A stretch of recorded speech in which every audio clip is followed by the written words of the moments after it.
الحمد لله رب العالمين.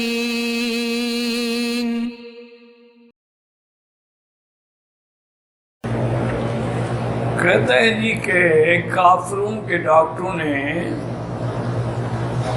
کہ مشورہ دے رہے ہیں کہ نماز پڑھنے سے کمر کا درد اور رکوع سجدے سے تکلیف دور. مقصد یہ ہے میرا بھائی، گزارش یہ ہے کہ صرف یہ بات نہیں ہے، اسلام نے جو بھی حکم دیا ہے وہ اللہ کا حکم ہے، اور لانے والے جبریل ہیں، پہنچانے والے محمد الرسول اللہ، عمل کر کے دکھانے والے صحابہ ہیں. تو اس میں شک کیا؟ یہ تو ابھی سائنس ترقی کر رہی ہے نا. اب یوں ان کا علم بڑھتا جا رہا ہے، یہ مجبور ہو گئے اسلام کی صداقت کو ماننے کے.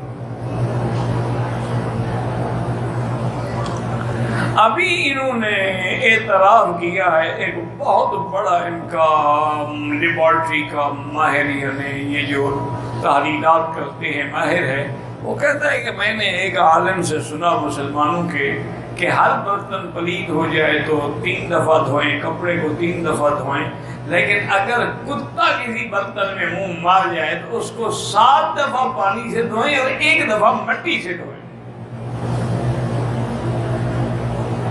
وہ کہنے لگا کہ میرے دل میں یہی آیا کہ چونکہ ہم کافر لوگ جو ہیں کتے سے محبت کرتے ہیں، لیکن اس لیے اسلام میں دشمنی کی ہے. پتہ یہی کیا ہے کہ ہر چیز 3 دفعہ دھونے سے پاک ہو جاتی ہے. اگر کتا منہ لگا لے تو وہ 7 دفعہ دھونا پڑتا ہے اور مٹی بھی ڈالنی پڑتی ہے. اور اس کے بعد وہ یہ کہتے ہیں کہ میں نے یہ کیا کہ ایک برتن میں جس میں کتا پانی پیتا، ان کے گھر میں تو کتے ہوتے ہیں نا، تو کتے کے بغیر رہتا بھی نہیں ہے نا. ان کا تو یہی ہوتا ہے نا کہ ایک بیوی، ایک بیٹا یا بیٹی، ایک کتا، فیملی مکمل ہو گئی. وہ تو کتا ان کی فیملی کا ہے. آج کل تو خیر مسلمانوں کے بڑے بڑے لیڈر بھی کتوں کو بغل میں دبا کے کھڑے ہوتے ہیں انگریز ان کو خوش کرنے کے لیے کہ ہمیں مسلمان نہ سمجھو، ہم تمہارے لیے آزمند ہیں. ہمارے اندر ہر وہ بات ہے جو تمہارے اندر ہے. انا للہ و انا الیہ راجعون.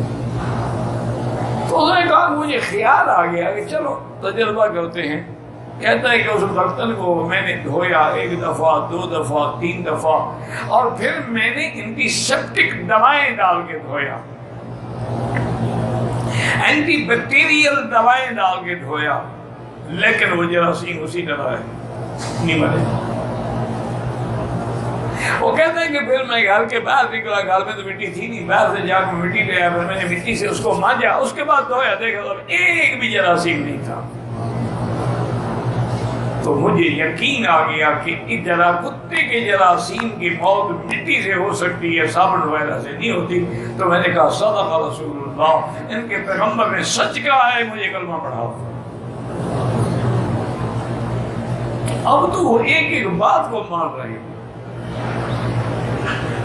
اب تو ایک چیز نہیں، کئی چیزیں آئی ہیں.